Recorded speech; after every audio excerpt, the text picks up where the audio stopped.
I play a character named Ray Merriman, and when we first meet him, he's just getting out of jail, basically just released from a 6-year stint. He went to jail for robbing banks, which he got into after he came back from the military, from a deployment, and basically couldn't find the same kind of excitement in his life that he had overseas. And also, couldn't find a good job, and so he ended up going into a life of crime. And one of the jobs had a couple of successful robberies, and then one of the jobs went bad, so he ended up in jail for 6 years.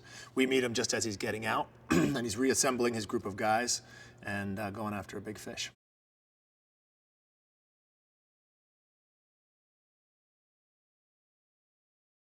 There's these places where our worlds collide, and we see each other, and we're aware of each other, and there's almost a relish and an enjoyment in the being around each other.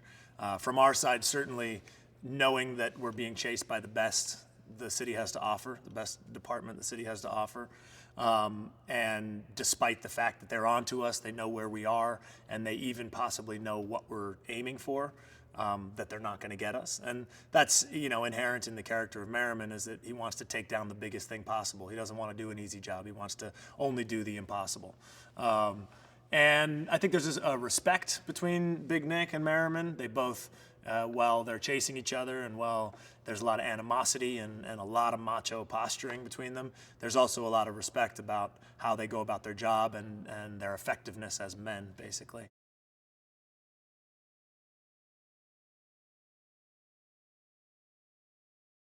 They kept us separate from the regulators, but they would then have, and I don't know if this was intentional, but they would bring them to the training ground around the time we were leaving, or vice versa. So we kept having these moments where we'd be passing each other, and so there was a lot of cold stares and a lot of animosity, a lot of jokes being thrown from long distances.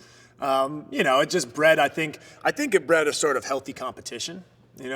Where the real crux of this movie lives between a real face-off between my character and Jerry's character and our two teams, And so I think for Jerry and I both to get to have our squads and be separate with them, and also have this kind of competition thing of who's getting the better training, who's spending more time at the range, who's whatever, I think it really did help kind of breed that competition thing in a really good way.